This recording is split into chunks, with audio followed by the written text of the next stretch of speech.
cold training doesn't make you superhuman, or like it doesn't necessarily add extra health. What it does is it restores the health that humans naturally should have, just like exercise or just like proper diet. It's not like it makes you healthier than a human. It brings you back to the where a human should be based off of our physiology. This is Meredith for Real, the Curious Introvert, and I'm Meredith. I explore the questions people think but don't ask out loud, either because they're taboo or thanks to cultural hypnosis. My mission, and yours if you choose to accept it, is to inspire curiosity by exploring the nuance and paradox of our world. Each episode is different, so bring your ADD and your earbuds and have a look around. Hey Curiositors, it's me, Meredith. When I moved from Nebraska to Florida, one of the reasons, yes, was I love the beach, but also I hate the cold. True story, the winter that I moved, it snowed in Florida. I was so mad. But this week's guest has me reconsidering my aversion to the cold because the list of benefits that can be gained is pretty alluring as I work to maintain vitality in midlife. He explains how our physiology actually relies on certain stressors to keep it healthy, why chronic stress doesn't count, but why eustress can make it all easier. Now, don't worry if this sounds like I'm speaking another language. He explains it all.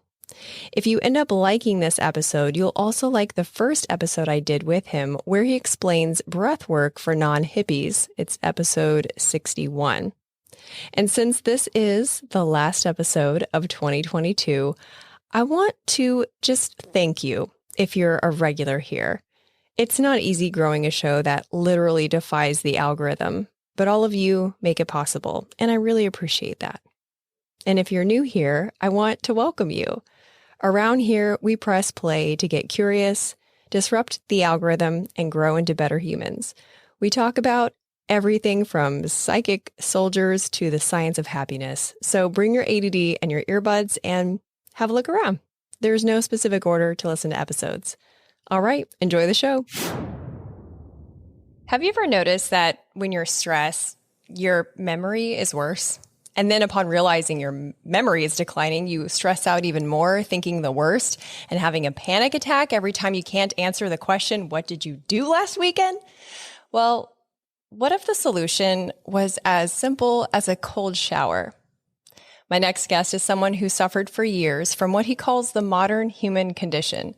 Cycles of stress and anxiety burdening our minds and bodies, but accepted as, just the way it is. He found relief and regained his passion for life in the cold. He became one of the first American-certified Wim Hof instructors, published 2 books, has a successful YouTube channel, and conducts cold exposure training. You may recognize him from episode 61, where we talked about beginner breathwork techniques. Today, he's going to share practical ways cold therapy might help you chill out and remember some shit. Enthusiastic biohacker, practical ice dude, lumberjack breathworker, Jesse Coomer. Thanks for coming back. Thanks so much for having me. It's good to be back. Does anyone else call you a lumberjack? I get it now and then. It's always a surprise, and I like it though. I'm always happy to hear it. Well, I just love the paradox of what you do compared to I'm from the Midwest too, so that what masculinity is considered in the Midwest, and it's not usually breath work. Although the cold therapy stuff, that is pretty ancestrally spot on, Northern Europe. Yes. I will say it's funny because you will see people of all different walks of life getting in the cold, and it's really hard to predict who's going to take to it really simply and easily and who's going to just really resist. But yeah, so the lumberjacks are not always taking well to the cold, but hey, this one, I got into it. Well, yes, I do want to do a safety disclaimer, but I have to tell you that I am one of the people that hates the cold.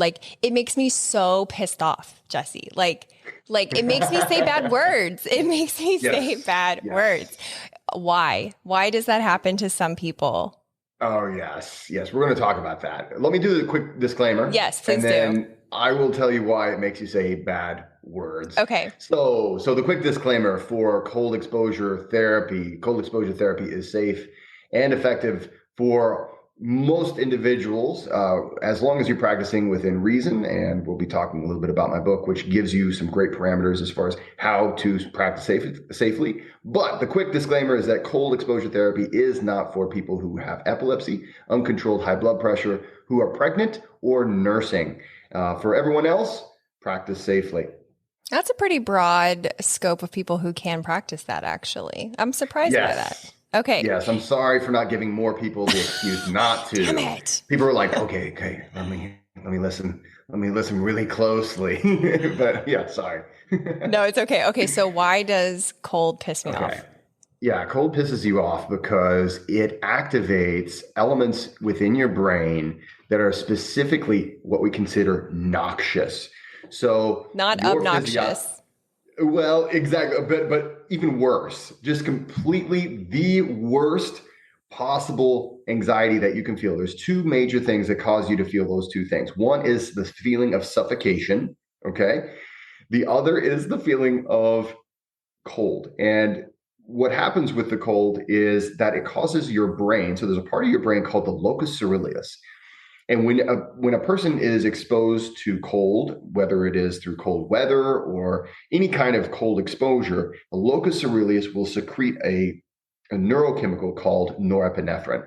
Now, norepinephrine is something that we do need. It's helpful for attention, for learning, inflammation. It's incredibly powerful anti-inflammatory properties of norepinephrine. However, it is also experienced as extreme anxiety, in many cases, overwhelming extreme anxiety. It is literally your body saying, what the hell are you doing? You're putting me in this thing that is going to kill me. Why? And then it just kind of works it out into a long line of expletives that you'll feel in the shower. That was such a good explanation. Okay. Well, I've had a lot of time to think about it. It was not something that I myself naturally took to. I always talk about my very first cold shower. I got into the cold shower. I turned the knob on the thing. It was straight up cold.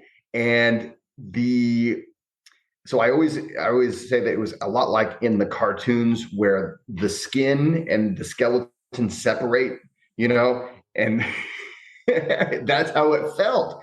And you're getting an enormous amount of information on the largest organ in your body, your skin.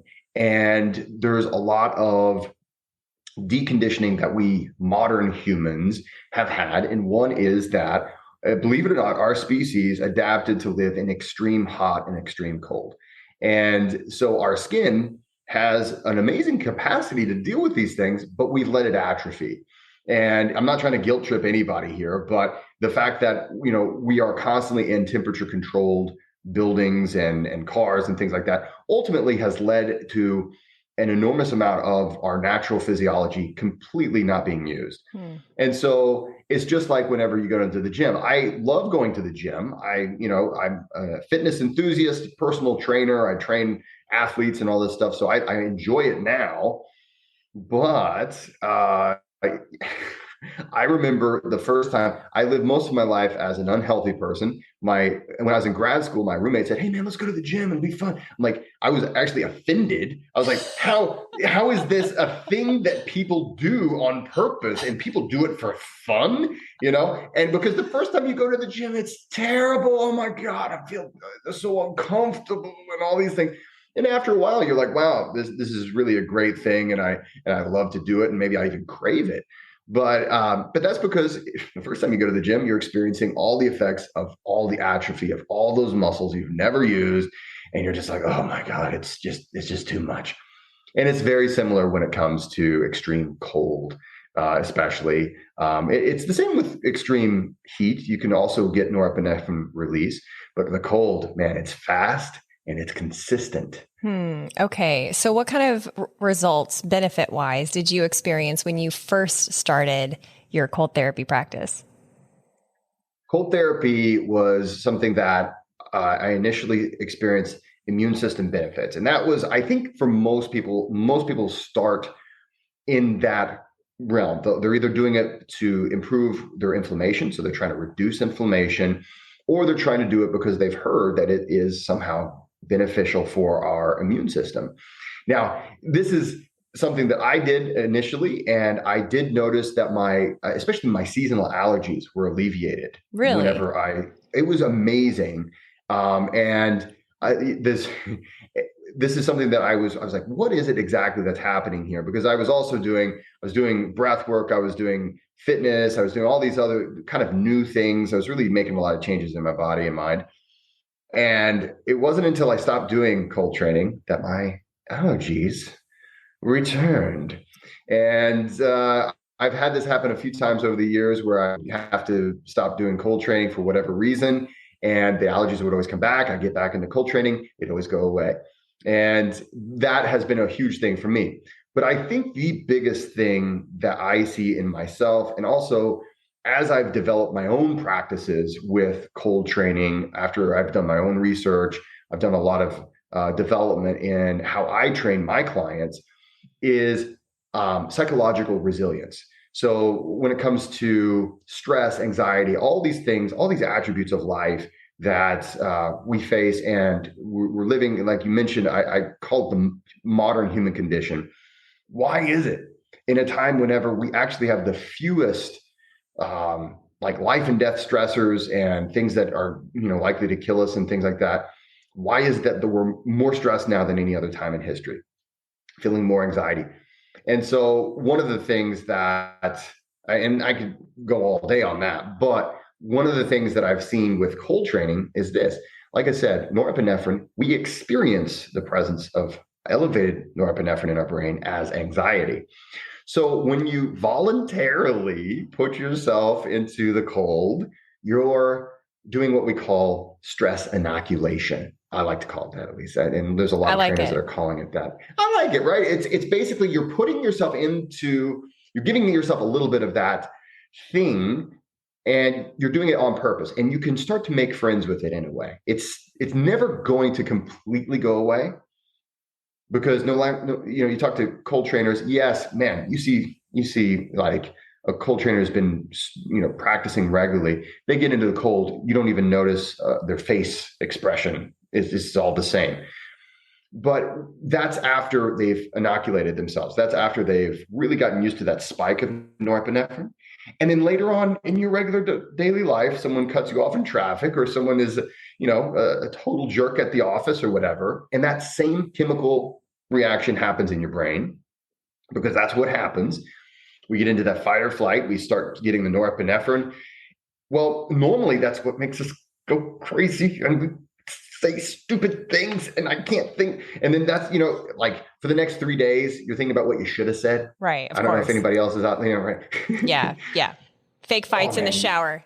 Oh, I exactly. win. But yes, not so but much. You never win.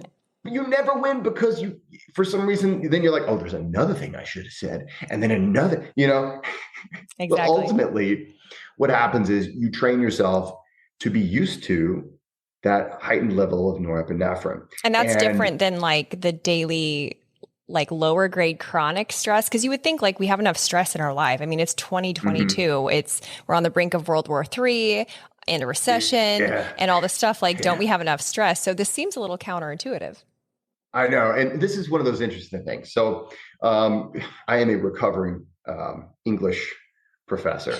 And as such, I'm full of a lot of quasi-useless knowledge. And one of the things is I'm always fascinated. I'm a nerd on the English language and just on language in general. We have in our language, and many languages actually have this, the phrase, take it with a grain of salt, right? We've all heard this phrase. Well, where did it come from? It's interesting. So we've all heard of Julius Caesar. Well, there was a time when Julius Caesar, he's one of the greatest generals in all of Roman history, probably the greatest general in all of Roman history. And the sad thing is, he was also general at the same time as this general called Pompey, who should have been the greatest general in Roman history. But then there was that Julius Caesar guy. Well, they were constantly trying to kill each other. And so Pompey believed that he could become immune to poison if he took a little bit of poison, but took it with a pinch of salt. And this is where we get that phrase from, take it with a pinch of salt. And he believed that that pinch of salt helped him somehow become more resilient to that poison. Well, he actually did become to where certain poisons would not have the same effect. And the grain of salt had nothing to do with it. But what happened is he had discovered by accident hormesis.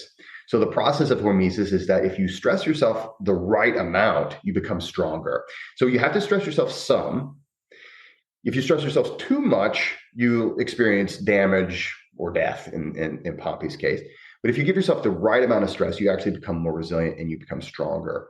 So there's some stressors that allow us to become stronger. And the cold is one of them. Heat is another one. Exercise is another one. There's a long list of things that we have figured out over the years. If you give yourself the right amount, too much will hurt you. I mean, and this is one of the reasons why I wrote my book, A Practical Guide to Cold Training, is because so many people were getting into the cold training. They're like, I love cold training. I'm just going to go and do it. And they see all this stuff going on TV and on the internet. And they're like, I always thought the cold was bad, but I guess it's good. And if it's good, then I want a lot of it, right? And then I would see all these people they're going to the hospital. They're having like toes amputated. I'm like, oh my God, guys, this is insane. And it's all because we misunderstand the process of hormesis. You got to have more than a little. So you have to have enough so that the physiology will respond. You have to challenge it. In this case, the cold has to challenge the homeostatic state of the body. So it has to challenge the inner temperature. But if you go much beyond that, much beyond a challenge, then you can get into the danger zone. And so this is why this kind of stress is what we might consider a eustress or positive stressor, as opposed to chronic stress. And what we find is that if you give yourself these kinds of stressors, you're more resilient to those other stressors that we might consider the things that cause us chronic stress throughout life, like people in traffic every day, or the threat of, I guess, World War III. I know. I don't want to think about that. But okay, that's really interesting. I do want to talk about becoming cold adapted in a second. So we'll put a little mental placeholder on that one. Yeah.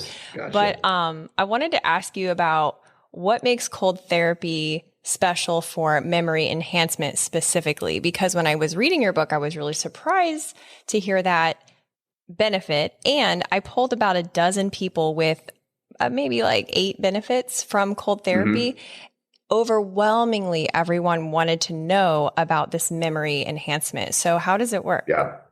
So this is interesting. So it comes back to that one chemical that I've been talking about, norepinephrine. So this is so interesting about norepinephrine. And the same thing that helps us retain memories is also the same thing that can traumatize us. So norepinephrine, the purpose of the locus coeruleus secreting norepinephrine is to enhance our senses, is to improve attentiveness.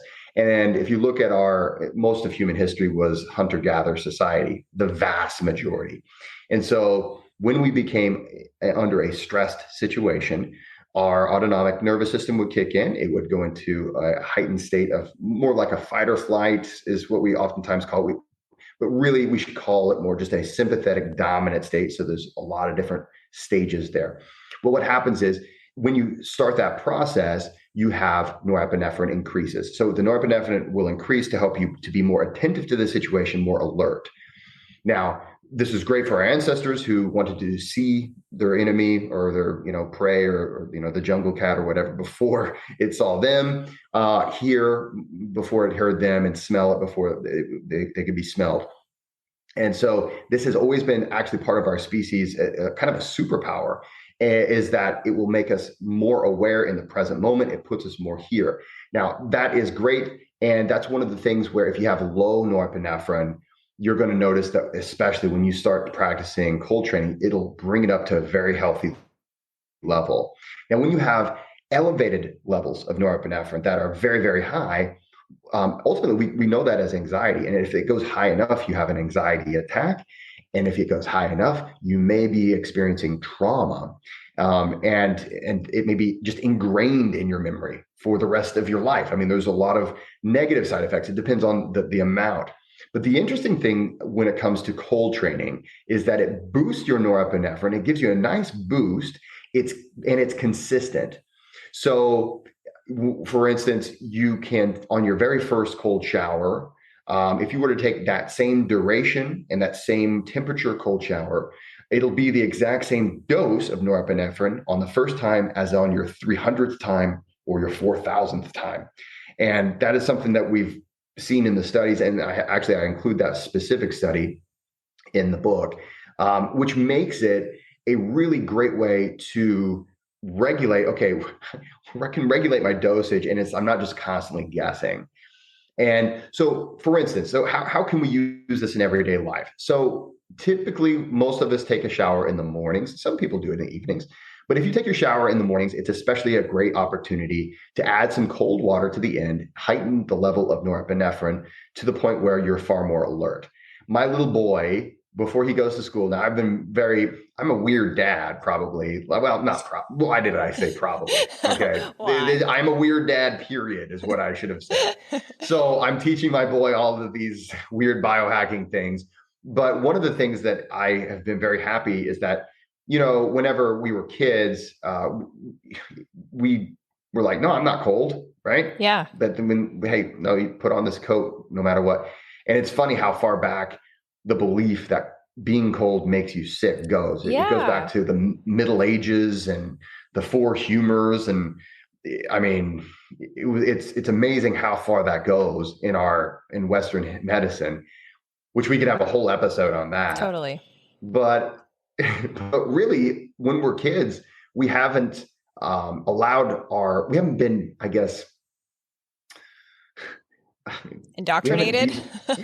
In so many ways, right? I know, yeah. And one of the things, we're listening to our body and we're saying, I'm not really cold. And they're not. And I remember back then, I wasn't lying when I said I'm not cold. I just really wasn't cold. And so what I do is I allow my son to hold his coat as he goes in, even when it's cold. And of course, the officer and the principal, and they're always out there and like, aren't you cold? Well, put on that coat. And I get to feel the gaze is like, man, this guy doesn't care about his kid. But what I'm doing is I'm priming my son. I'm allowing him to get a nice little norepinephrine spike, nothing major. It's not like I'm saying, okay, walk a mile uphill in the snow, right? Like I guess apparently all of our parents did, right? I mean, I did literally walked uphill. It was uphill both ways. Well, okay. Right? Yeah. Nebraska is a crazy place. What can I say? That's true. Yeah, it's an amazing geography. It's amazing. The topography is exceptional. But ultimately, what I'm doing is I'm allowing my son to get a nice little bump of norepinephrine before he goes to school to increase his alertness and attentiveness, so that whenever whatever it is that he sees, you're going to pay better attention to it, and it's going to be retained in your memory at a higher level than if you had a lower level of norepinephrine. If we go too high, then we've experienced it as anxiety, and it blocks our memory, and it blocks our focus. So for instance, we all remember that one time you sat down at a test, you studied, but then your mind went blank. That was an extreme level of norepinephrine that was coming into your brain, and it caused you to have more anxiety, which got in the way of your focus. But for most of us, we have lower levels of norepinephrine, and a nice little bump in the morning is going to be exactly what you want to do to improve your memory and your overall retention. Hey, Curiositors, just a quick pause to show gratitude to our sponsors and give you some special deals. If you ever wonder where I find guests for the show, the answer is it varies a lot. And since it's something that gets asked a lot, I started including the backstory of each episode in my Monday emails. And then on Saturday, I share cliff notes and clickable links in case what you heard was so good you wish you could have taken notes. If you want to be included, text REAL to 66866 if you're in the US, or go to meredithforreal.com if you're elsewhere. If you've got backyard barbecue plans for 2022, but mosquitoes are not invited, I recommend Insect. I've been using their pest control service for several years now.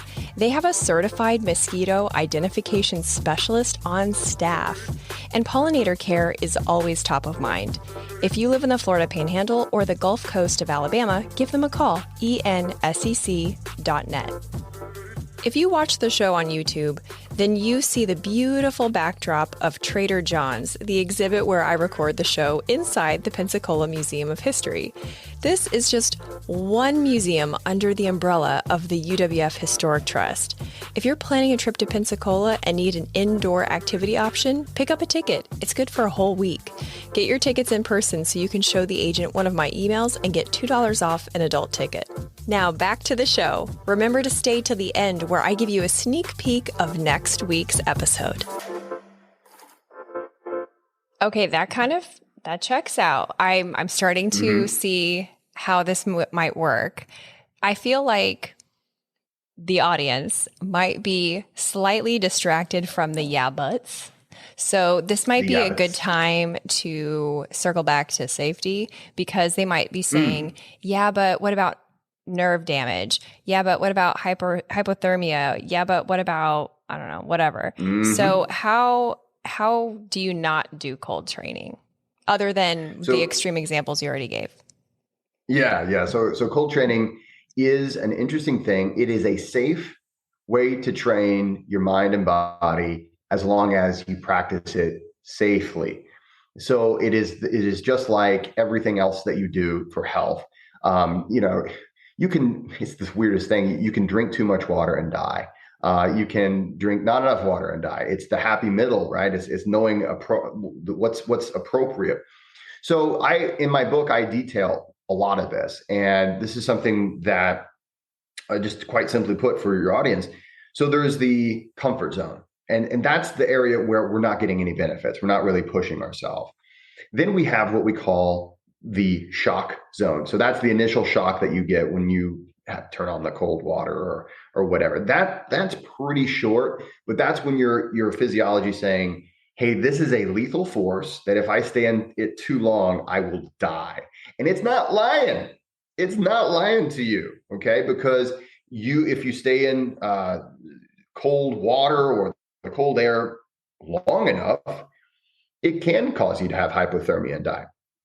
So, but now for most people, even if it's just like 70 degrees, they're going to be, oh, that's so cold, right? And that's because you've had so much atrophy to yourself that, and I would poke you a little bit and say, hey, toughen up a little bit. But having said that, we have an initial shock, and eventually that will pass. Now, it's not like suddenly you're no longer cold. Okay, so it's always going to be cold. It's just how are you dealing with it? So usually that shock will last maybe 30 seconds, sometimes a whole minute. And man, that feels like a long minute, right? But eventually you'll get yourself under control. You're able to stay okay, I'm relaxed. I'm feeling okay. And then we're in what we call the training zone. Now, first of all, you've already received benefits if you stayed in a cold shower for 30 seconds or a minute. And is there like a certain threshold of temperature that okay, has to be this cold to receive a benefit?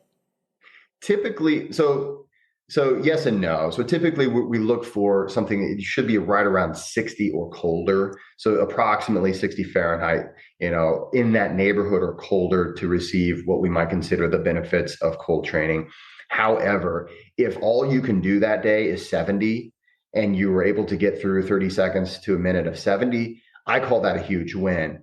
And in a way I always will explain it to people is how much weight do you need to lift in order for it to be beneficial, right? So you might have a person going in there and it's a huge challenge to lift 5 pounds. That's enough weight. That's appropriate. You shouldn't be going to 20 pounds or 30 pounds. That will likely overstress you.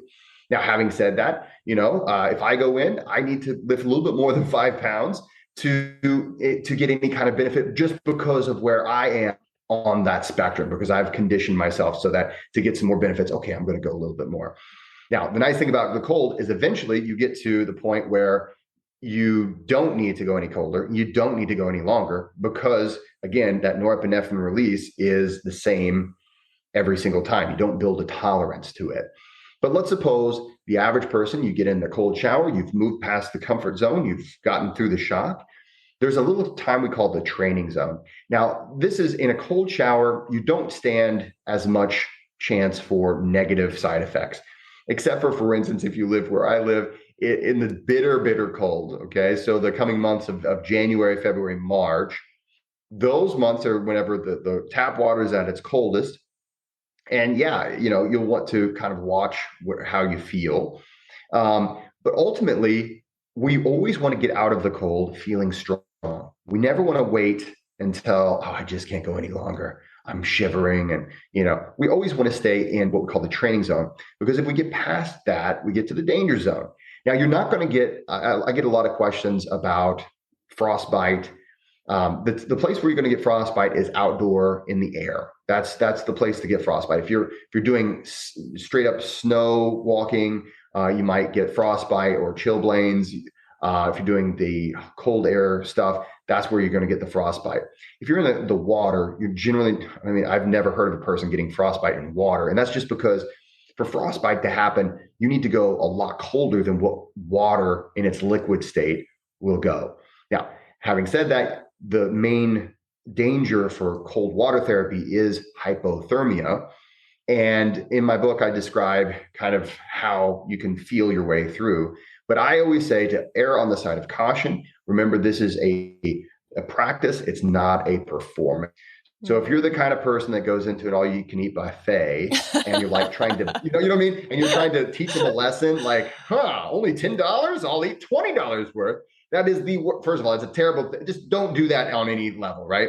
It's a terrible thing for that. It's a terrible thing in the ice bath. And whenever you take an ice bath, it's a lot of work oftentimes. And you're like, well, I'm only going to be in for a minute and a half or 2 minutes.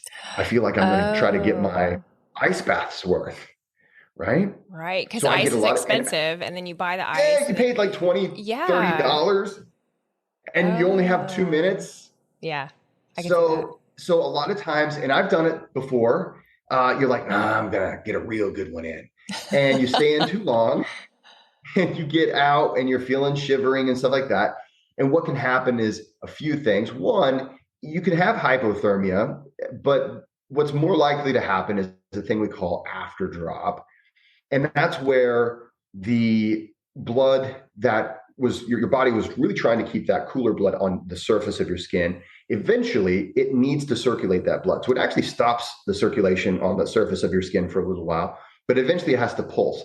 And when it pulses, some of that blood goes back to your core and it can cool your core body temperature. And I will just say, as a person who's experienced it many times, it is a miserable experience. And it's very worthwhile to try to avoid. Now, having said that, everybody who's a serious cold trainer eventually will feel it, because we all, at one point or another, we mismanage our thoughts or we're like, I'm just going to stay in a little longer. But ultimately, that is a place where it's like, okay, I need to really be careful. So I go through some protocols in my book on all the different ways you can get in, for instance, ice chest, or if you're going to go outside to a cold beach and just do a natural thing. All the things that I wish someone would have told me to think about as far as planning ahead. And I even talked to record holders and people that have gone way far beyond what I've ever tried. What are some tips? What are the things that you would tell me if I were going to try to attempt these feats? And ultimately, the most important thing is to be prepared and to always err on the side of caution. I'd rather go out and not go to the extreme edge of my cold and then go the next day, rather than, oh my God, I pushed myself way too far. And that brings me to one of the biggest reasons. If you want to make progress in cold training, it's slow and it's not consistent. You're going to feel weird. Like one day you're like super strong, the next day you're super weak, and the next day you're super weak, and then you're strong, and then you're weak. So you really want to learn the sense of interoception, which is ultimately learning, how do I feel? And never push yourself to the edge. And that's something that, especially if you're into fitness, you're like, I always get 12 reps on this weight. Right. Never apply that. So much, you can apply a lot of weight, or gym like knowledge to the cold, but never apply, I always do this much this many times. Go into it fresh every single time and then get out before you start to feel weak. And if you feel weak that day, just say, okay, I gave it a shot. That is I'm not going to so let my opposite pride. of what I thought. Like I Yeah. thought because I thought being cold adapted meant like, okay, you take a shower at, you get your little laser pointer thermometer and you take your shower at 65 degrees for 1 minute or whatever. And then the next day well, maybe not the next day, but like the week after, you take it at 5 degrees cooler and for 1 minute. And then Mm-hmm. once like that's no big deal, then maybe you go longer. And I thought it was like this gradual, very calculated buildup, but you're saying it's a more intuitive process. Yeah, I would say it's more like how the seasons change, and of course, here in the Midwest, we have all four seasons. It'll go up and down, but it'll trend to a certain colder or warmer, right? Hmm. That's kind of how you're going to have it happen for you. You're going to have a different experience every day, but it will trend for longer and colder. Um, Oh, and in my book, but so one day you're going to be super weak, you just can't do it. And it's harder to accept that the longer you've been doing it. And then, of course, this goes back to what we talked about at the beginning. There's the pictures of masculinity and whatnot, right? yeah. So you get this machismo attitude. You got all the bros, and you're like, hey man, I go in there for like all the minutes, man. And you see people get really humbled. And it is the most humbling element that I've ever worked with is the cold. Because if you go out there and you try to be a competitive cold person, like I'm going to out cold everybody, yeah, one day you might really be strong and you're going to think, oh, it's all me and I'm just great. But if you do that enough times, you will be humbled, or you'll be smart and you'll say, okay, guys, I'm going to get out. And if those people are serious cold trainers, they're not going to think less of you because they've had, experiences just the same. And it's really important to keep that humility and to never look at it as I am in charge of the cold. The cold is the stronger out of you versus it. It will always win. You are incredibly strong too. And that's one of the things we learn when we do cold training. Wow, it feels like a superpower after a while. It's Yeah. like everybody else is like, no way I could ever do that. It's like, yeah, we're all capable of doing this. This is actually and the thing is, cold training doesn't make you superhuman, or like it doesn't necessarily add extra health. What it does is it restores the health that humans naturally should have, just like exercise or just like proper diet. It's not like it makes you healthier than a human. It brings you back to the where a human should be based off of our physiology. It's strange, but our physiology, in many ways, it relies on certain stressors to keep it healthy. I And like it that. doesn't seem intuitive, but it does. Yeah. Yeah. Well, I mean, if I could achieve dissolution of ego and remember things, okay, I'm kind of interested, Jesse. So as we wrap up, like, what are some practical, like, okay, next steps? Like, do you have to do it every day? Otherwise, it's useless. Is the shower the best way? Your book is very helpful. I will say it was like I was thinking a question and then the next paragraph answered that question. I really liked it. Fist pump for the book.